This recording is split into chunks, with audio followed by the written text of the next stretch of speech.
I was in a meeting with the Japanese investors when my phone buzzed. 3 texts from my brother Tyler, each more self-satisfied than the last. Tyler, found a buyer for that old beach house of yours. Tyler, getting $200,000. You're welcome. Tyler, sold your beach shack for quick cash. You never use it anyway. I glanced at the messages and set my phone face down on the conference table, refocusing on the presentation about the Singapore expansion. Mr. Brennan? Takeshi Yamamoto, the lead investor, was waiting for my response to his question about quarterly projections. My apologies, I said smoothly. You were asking about Q4 revenue targets. We're projecting $340 million across the Asian markets, with Singapore accounting for approximately 28% of that total. The meeting continued for another hour. My phone buzzed repeatedly, but I ignored it. Whatever Tyler was doing, it could wait. When the investors finally left, I checked my messages. 12 texts from Tyler, 3 from my mother, 2 from my sister Rachel, and 1 missed call from an unknown number with a 305 area code. Miami. Mom, Tyler told me about the beach house sale. Finally. That place was just sitting there rotting. At least he got something for that dump. Tyler, buyers paying cash. Closing in 3 days. I'll send you your half after I take my finder's fee. Tyler. Actually, since I did all the work, I'm thinking 60-40 split. You literally never even visit that shack. Rachel. Did you really let Tyler sell your beach house? Mom says you two are splitting the money? I took a deep breath and called the Miami number back. Azure Coast Resort and Residences Management Office. A professional voice answered. This is Patricia speaking. Patricia, this is Daniel Brennan. I had a missed call from this number. Mr. Brennan. Yes, thank goodness. We have a situation. A man claiming to be you appeared this morning with a sales contract for the property. Our security team detained him when the signatures didn't match our records. I closed my eyes. Describe the man. Mid-30s, brown hair, about 6 feet tall. He became very agitated when we questioned his identity and started insisting that he had power of attorney over your beach shack. Sir, is this person known to you? He's my brother, I said. His name is Tyler Brennan. He doesn't have power of attorney over anything of mine. That's what we suspected, Patricia said. We've contacted local police. He's currently being questioned about attempted fraud. Should we press charges? I considered. Let me call you back in 10 minutes. I hung up and immediately called my attorney, Richard Chin. Richard, I need you to do something for me, I said without preamble. My brother just attempted to fraudulently sell my Miami property. Resort Security has detained him and called the police. Can you contact Miami PD and handle this? The Azure Coast property? Richard asked, and I could hear him already typing. Jesus, Daniel. Your brother tried to sell a $40 million resort complex. Apparently he thinks it's a beach shack worth $200,000, I said. Richard was silent for a moment. What do you want me to do?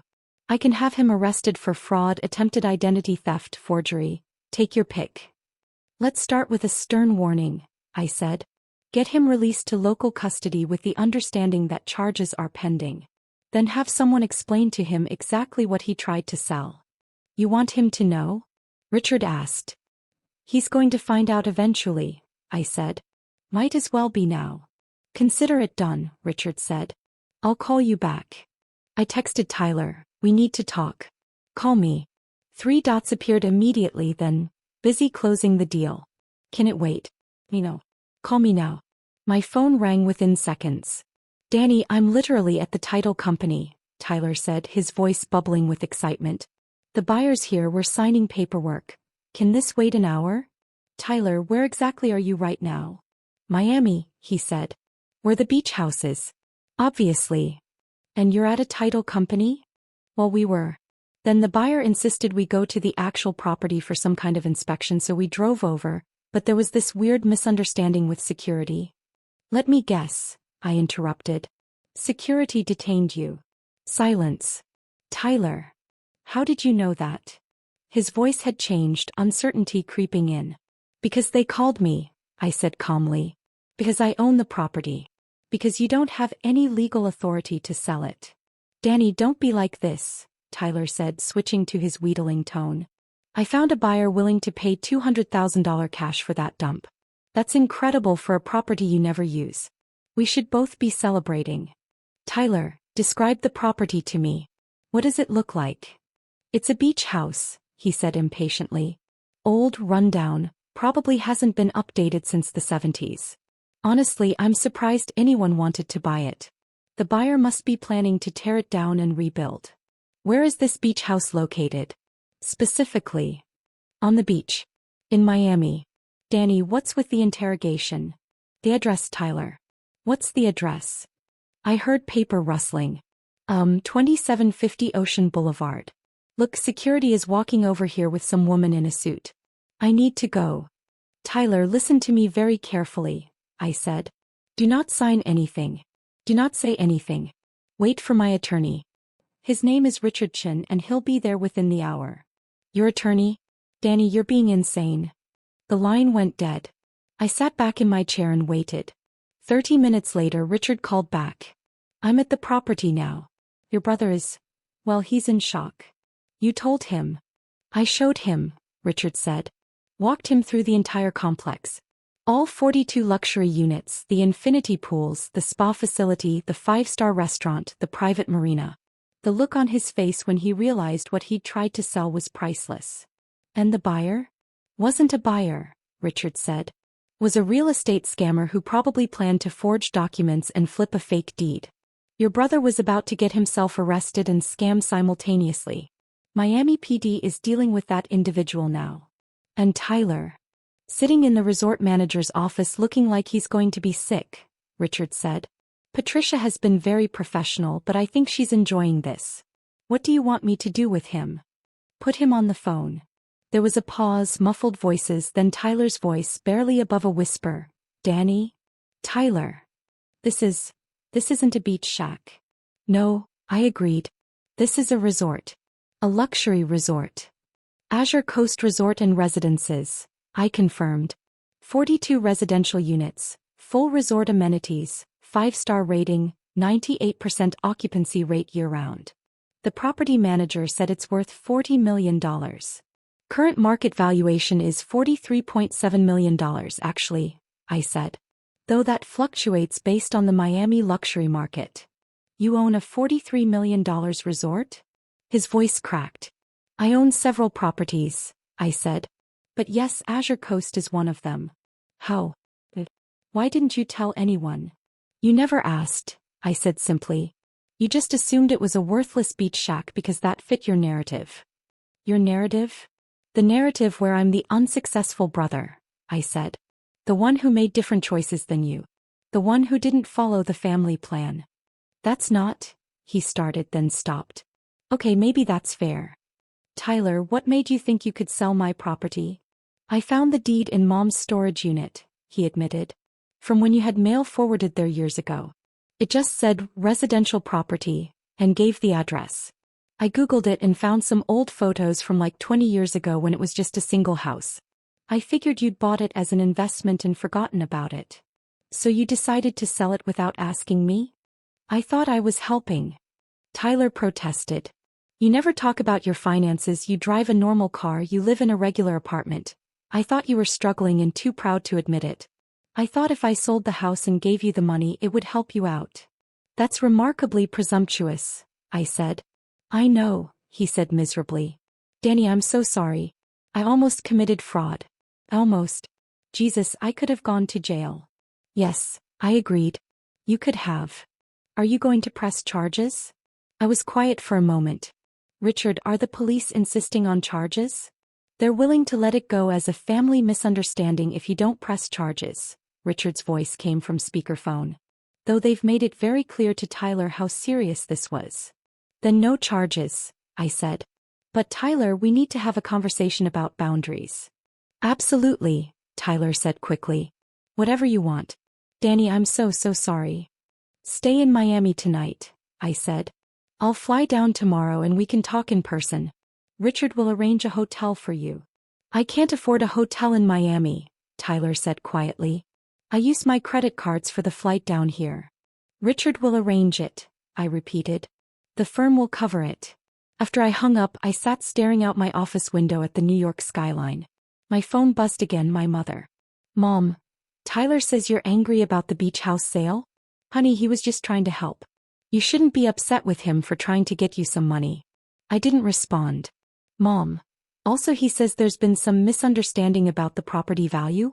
He sounded very confused. Can you call me? I called her. Daniel, finally, she said. Tyler called me in a panic saying something about a resort and police, and I don't understand what's happening. Tyler tried to sell my Miami property without my permission, I said. Using forged documents. He was detained by resort security and questioned by police. Resort security?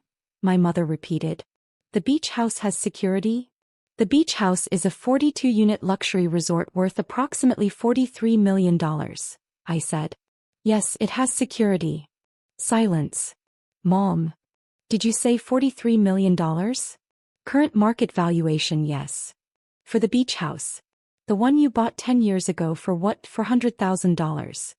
I bought the original property for $380,000, I confirmed. Then I demolished it and built a luxury resort complex. I spent about $12 million on development. It's now worth $43 million. More silence. You built a resort? My mother's voice was faint. When? How?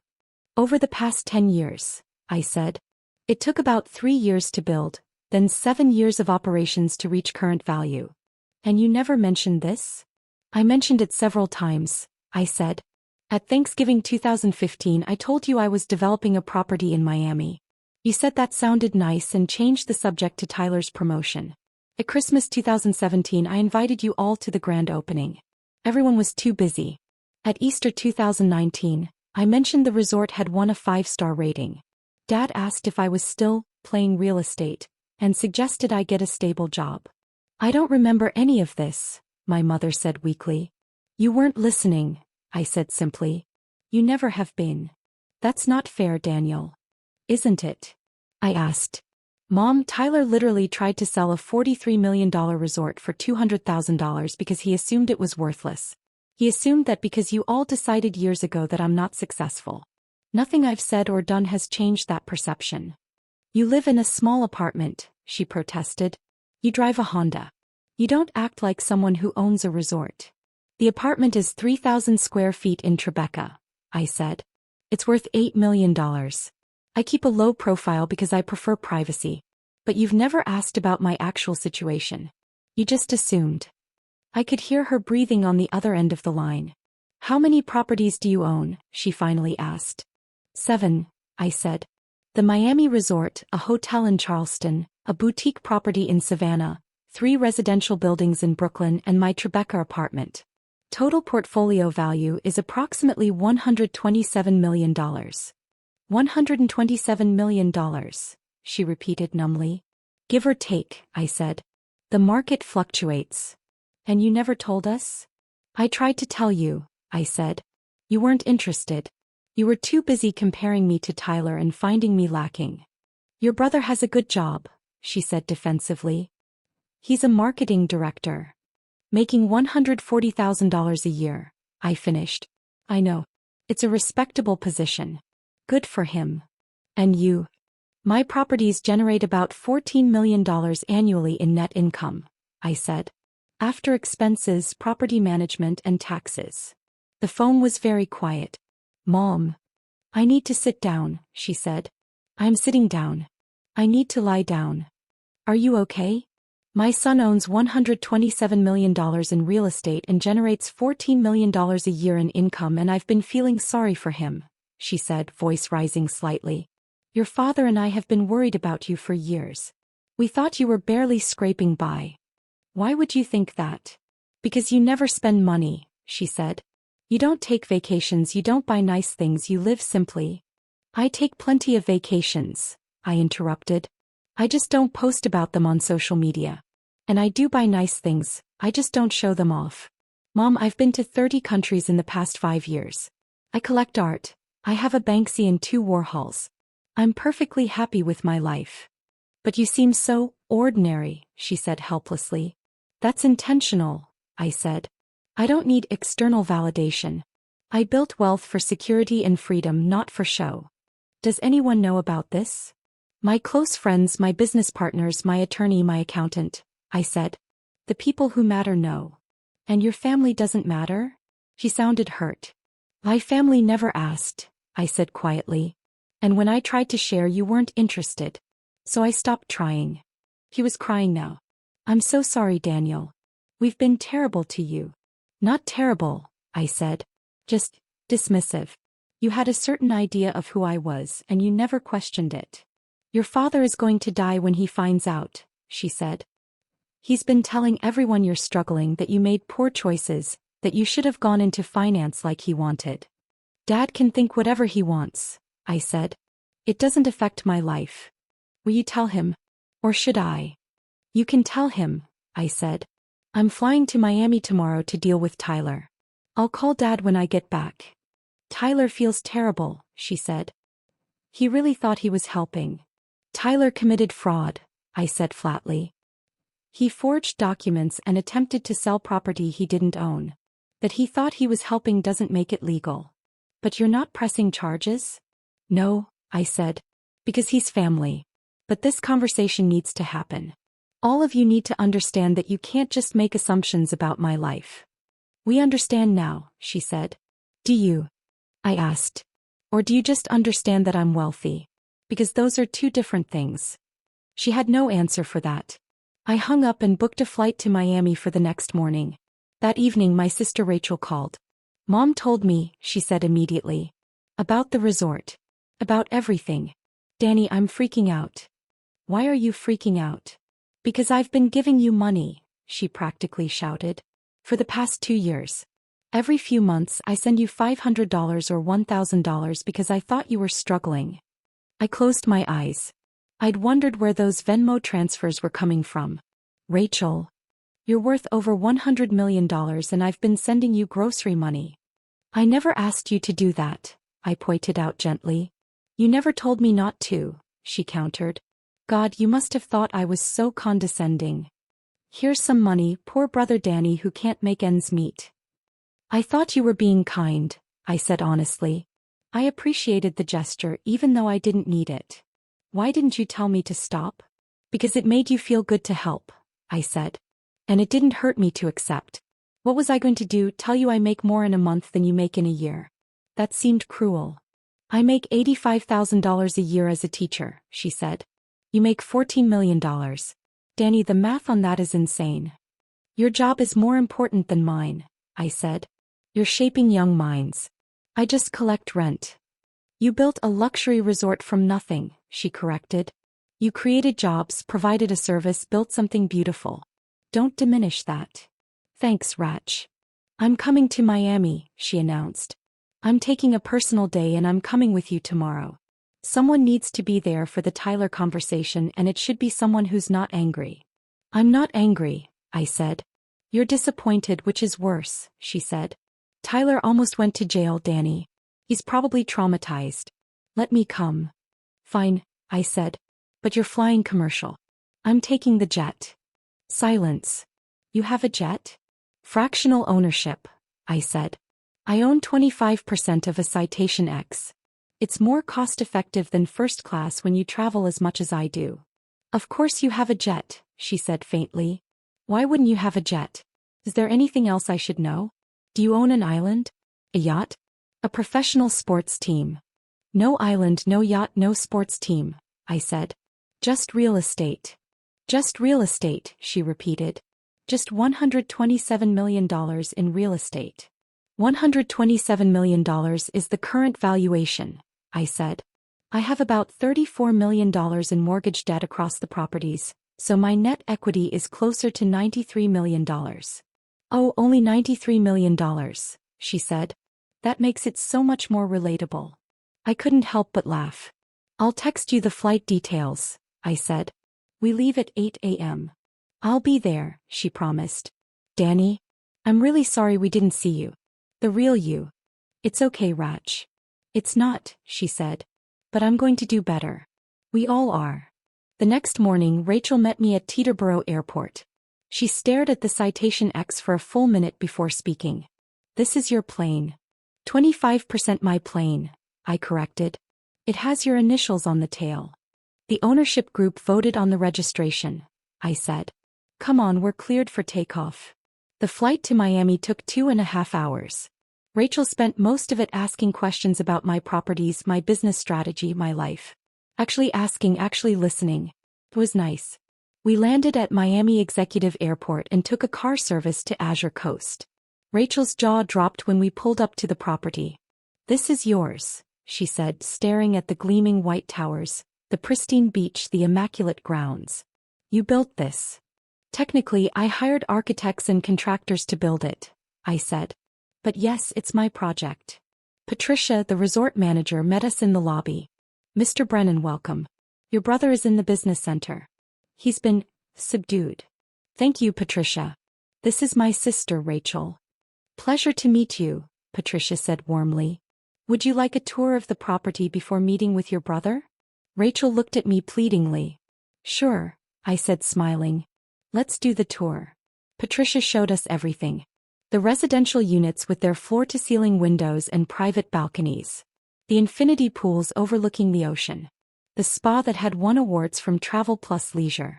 The restaurant helmed by a James Beard-nominated chef. The private marina where residents kept their yachts. Rachel was silent throughout, just taking it all in. Finally, Patricia led us to the business center. Tyler sat at a desk, staring at a laptop screen. He looked like he hadn't slept. Tyler, I said. He jumped up. Danny. Wait. I didn't know you were coming, Rach. Moral support, Rachel said, hugging him. For both of you. We sat down in the small conference room. Tyler couldn't meet my eyes. I've been doing research, he said quietly. All night. About this place, about your other properties. Danny, you're one of the most successful real estate developers in the Southeast. I do okay, I said. You do way better than okay, Tyler said. The hotel in Charleston was featured in Architectural Digest. The Brooklyn buildings have a waiting list of like 500 people. You're not just successful, you're elite-level successful. And yet you thought I owned a worthless beach shack, I said. He flinched. I know. I was stupid. I was presumptuous. I was. You were operating on assumptions, I interrupted. Assumptions our family has held for years. That I'm the unsuccessful brother. The one who didn't follow the plan. The one who needs help. You've never corrected us, Tyler said defensively. You could have told us the truth. I did tell you the truth, I said. Multiple times. You just didn't believe it fit your narrative, so you dismissed it. Rachel cleared her throat. I think what Danny's saying is that we all, including me, decided who he was without actually asking or listening. We made him the family project, the one to worry about, without ever checking if that was accurate. Tyler was quiet for a moment. You're right. We did. And I'm sorry, Danny. Not just for trying to sell your property, but for not seeing you. The real you. Apology accepted, I said. But Tyler, this can't happen again. You can't make decisions about my life without consulting me. You can't assume you know what's best for me. I know, he said. I really do know now. God, when the police were questioning me, when I realized what I'd almost done. Danny, I could have cost you millions in legal fees, damaged your reputation, created liability issues. I was so focused on my idea of helping that I didn't consider the consequences. What made you think you even had access to my deed? I asked. It was in Mom's storage unit, Tyler said. From years ago when you had mail forwarded there. I was helping her clean it out and found a box of your old documents. The deed was there and I thought I'd found a solution to what I perceived as your financial struggles. Without asking me if I was actually struggling, I pointed out. Without asking, he admitted. I'm really sorry.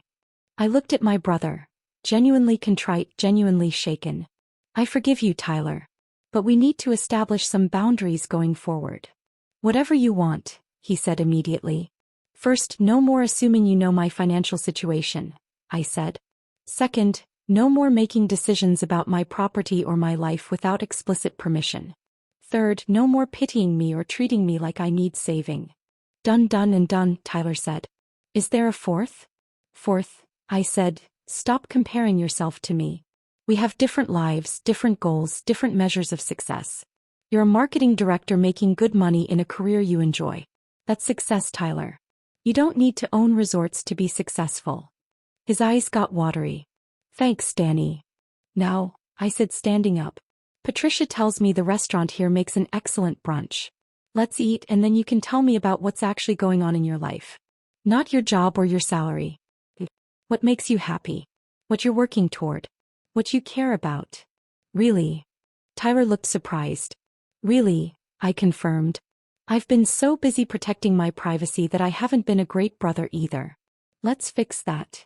Over brunch, which was indeed excellent, Tyler opened up. He talked about feeling pressured to constantly advance in his career, to make more money, to hit arbitrary milestones. He talked about feeling like he was never quite enough in our parents' eyes. Even as the successful son, he said, I never felt like I measured up to Dad's expectations. And then I'd look at you who seemed not to care about those expectations at all, and I resented it. You had freedom I didn't have.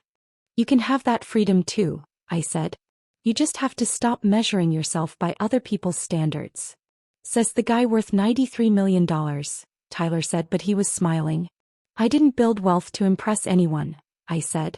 I built it because I love real estate development. I love taking something old and making it beautiful. I love creating spaces where people can live or vacation or build memories. The money is great, but it's not the point. Rachel nodded. That's what I've been trying to tell you for years, Tyler. Success isn't about the numbers. It's about fulfillment. When did you get so wise? Tyler asked her. I'm a teacher, she said. I see what actually matters to people. And it's never the money. It's the relationships, the experiences, the feeling that your life has meaning. We spent the rest of the day at the resort. I showed them the units that were currently vacant, explained my management philosophy, introduced them to the staff. Tyler asked intelligent questions about occupancy rates and operating costs. Rachel wanted to know about the architectural decisions and the environmental sustainability features. It was the first real conversation I'd had with my siblings in years. That evening we had dinner at the resort restaurant. Tyler was more relaxed than I'd seen him in a decade. So what's next for your empire? He asked.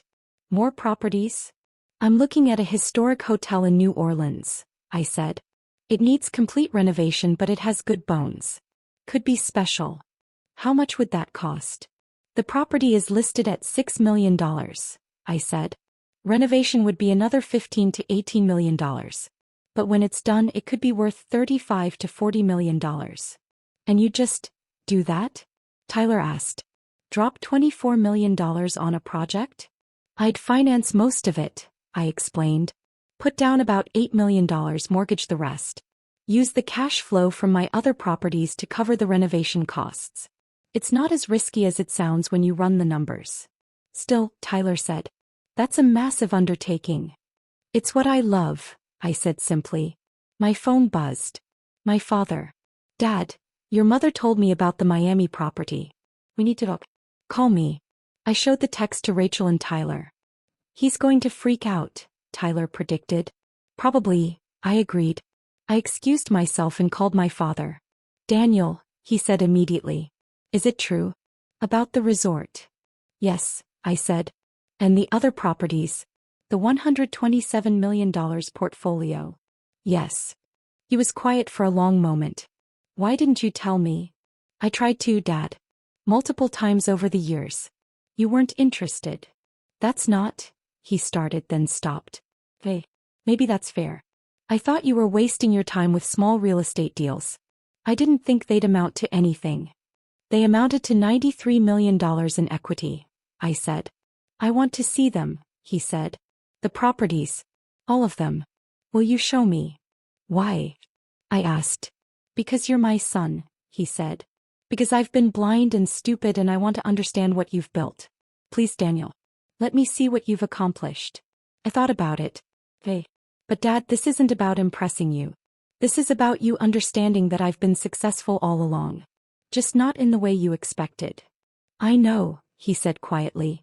I'm starting to understand that. Will you forgive me for not seeing it sooner? I forgive you, I said. But we need to establish the same boundaries I set with Tyler. No more assumptions. No more comparisons. No more pressure to be someone I'm not. Agreed, he said. When can I see the properties? Come to Miami this weekend, I said. I'll show you Azure Coast first. Then we can fly to Charleston and Savannah if you want. I'll be there, he promised. Daniel, I'm proud of you. I should have said that years ago. Thanks, Dad. After I hung up, I returned to the table. Rachel and Tyler looked at me expectantly. Dad's coming to Miami this weekend, I said. He wants to see the properties. Character growth arc, Rachel said approvingly. I like it. Do you think they'll actually change? Tyler asked. Or is this just because they know you're rich now? Honestly, I don't know, I said. But I'm willing to give them the chance to try. That's big of you, Tyler said. After everything. They're still family, I said. Flawed human family. Everyone deserves grace. Over the next few weeks, my family made genuine efforts to see me differently. My father visited all 7 properties, asking detailed questions and actually listening to the answers. My mother stopped sending me articles about good job opportunities and started asking about my renovation projects. Tyler apologized at least a dozen more times and started running his own decisions by me before acting on assumptions. Rachel and I got lunch every week, building the sibling relationship we'd never really had. They all asked why I lived so modestly despite my wealth. I explained that I didn't see the point in ostentatious displays. I had everything I needed: beautiful properties I'd built myself, the freedom to work on projects I loved, financial security for life, and increasingly better relationships with my family. The New Orleans hotel deal closed in December. I bought the property, started renovations, and invited my family to the groundbreaking. They all came. Standing in the gutted lobby of what would become a beautiful boutique hotel, surrounded by my family who finally saw me for who I actually was, I felt genuinely content. Tyler stood beside me looking at the architectural plans. This is going to be incredible when it's done. It is, I agreed. I'm sorry I tried to sell your beach shack, he said, smiling slightly. I'm sorry I let you all think it was a beach shack, I replied. Even, he asked. Even, I confirmed. My mother approached, looking at the soaring ceilings and original moldings. You have vision, Daniel. I never understood that before. But you see potential where others see ruins. It's a gift, I said. And a curse. I can never walk past an old building without imagining what it could be. Don't ever lose that, she said. It's what makes you special. My father shook hands with the contractor, asking about timeline and budget. He'd been learning the real estate business, trying to understand my world. It was awkward sometimes, but it was genuine. As the sun set over New Orleans, my family gathered for dinner at a nearby restaurant. For the first time in memory, they asked about my life without comparing it to anyone else's. They listened when I talked about my projects. They saw me. Tyler raised his glass. To Danny. For building an empire while we weren't looking. And for not completely writing us off when we were too blind to see it. To Danny, everyone echoed. I raised my own glass. To family. Flawed, complicated, but worth the effort. We drank, and for the first time in years, it felt like we were actually together. Not because I'd proven my worth through wealth, but because they'd finally taken the time to see who I actually was. And I'd given them the grace to grow. Sometimes that's all family can really ask of each other.